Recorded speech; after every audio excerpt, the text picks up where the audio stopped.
Баршаңызға сәлем достар, Асалема арнасына қош келдіңіздер. Сіздермен бірге мен Ақжарқын. Бүгінгі видео рецептімізді өзбек тағамы, ыстық тағам хамир хасиб әзірлейміз. Видеоны аяғына дейін көріңіздер. Ең алдымен біз жуылған шикі күрішті аламыз. Кішкентай кесемен бір кеседей алдым. Осы күрішке қайнаған ыстық суды құйып, қақпағын жауып қойып қоямыз. Бұқтырамыз яғни. Енді біз қамырын илеп аламыз. Онды мен көз мөлшермен алдым. Бір жұмыртқа қосамыз және жылы тұзды суды шетінен қоса отырып, орташа жұмсақтықта қамыр илейміз. Кәдімгі мантыға немесе пельменге арналған қамыр тәріздес.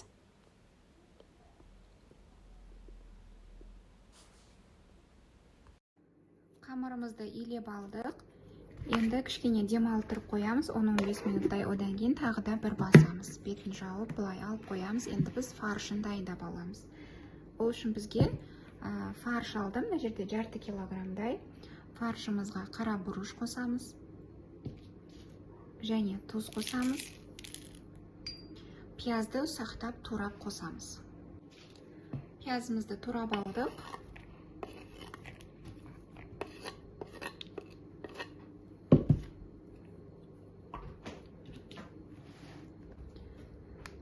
Күрішіміздің суын төгіп тастадық.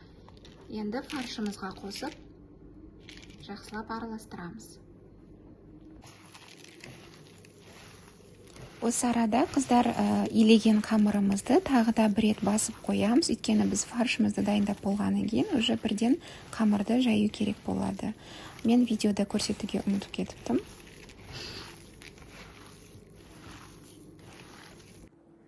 Қамырымыз тынды, енді жұқалап, кәдімгі орамаға, мантыға жайған тәріздес жайып аламыз. Алдымен осылай басып аламыз.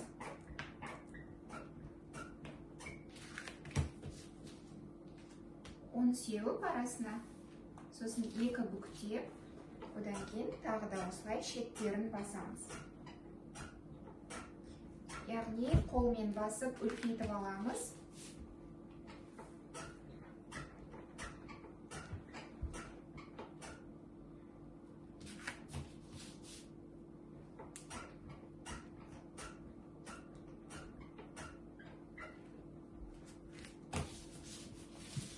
Осылай үлкейтіп алдық. Ортасы кішкене төмпешік болып тұрады, қалыңдау.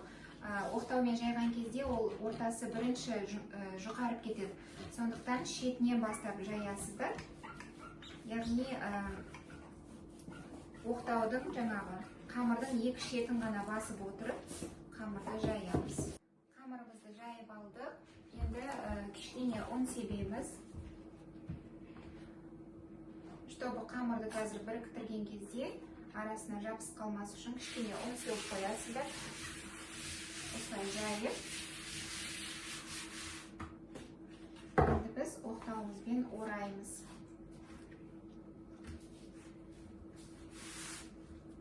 Осылай орап. Енді осылай гармошка тәріздес 4 бұрышты қамыр болатындай размер аласыздар. Осылай жасап аламыз.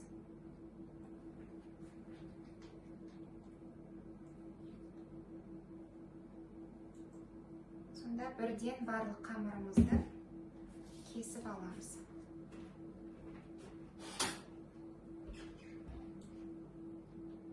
Шақпен кесіп, осылай бір қамырмен размерін өлшеп алсаңыздар болады.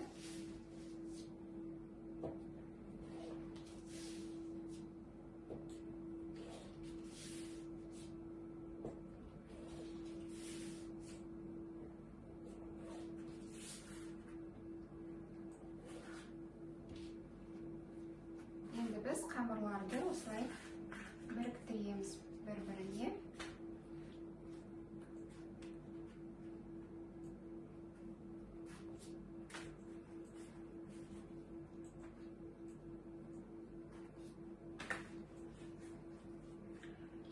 Одан кейін 4 бұрышты қамырға кесіп шығамыз.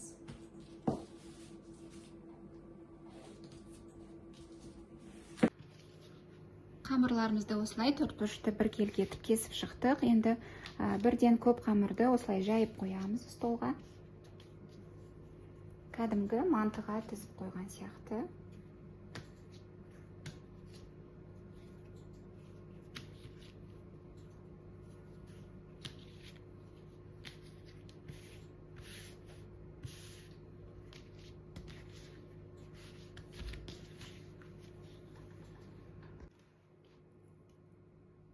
Енді біз мынандай бір бұрышына осылай саламыз фаршымызды.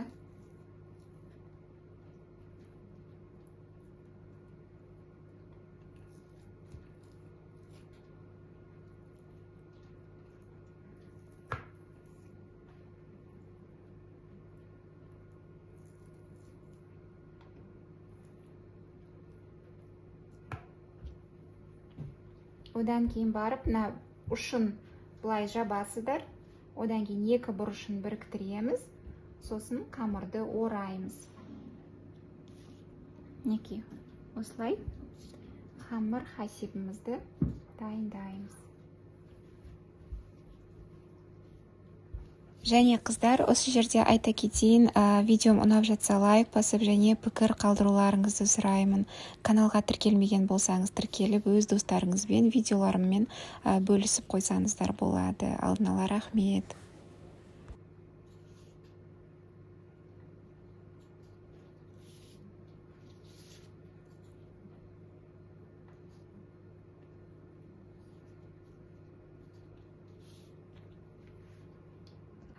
Мінеки біз хамир хасибіміздің бәрін түйіп алдық.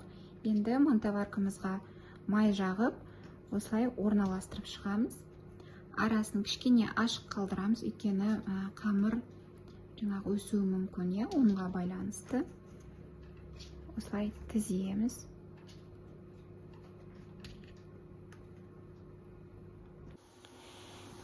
Енді мантаваркамыздың суын қайнатып алдым. Сіздерге бір лайфхак айтайын, қыздар. Кез келген манты болсын, пельмень болсын, немесе орама пісіретін кезде суын көп құйсаңыздар, яғни тез піседі. Бірақ біз арасында күріш болғандықтан 45-50 минут ұстаймыз. Енді біз тағамымызға соусын дайындап аламыз. Осын қызған майға пиязымызды сарғайғанша қуырып аламыз.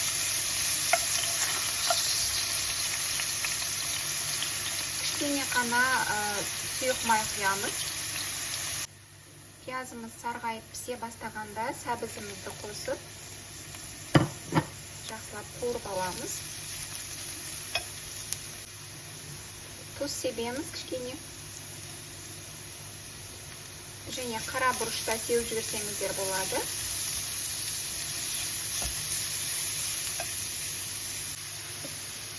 Және томат пастасын қосып қуырамыз. Томат пастасының орнына кәдімгі қызанақ, помидорды микроволновкадан өткізіп, немесе езіп, соны қоссаңыздар болады. Яғни соус сондай қызыл түсті әдемі болу керек. Міндетті емес, әрине, кез келген майонез, кетчуппен де жей беруге болады бұл тағамды. Кішкене ғана су құямыз.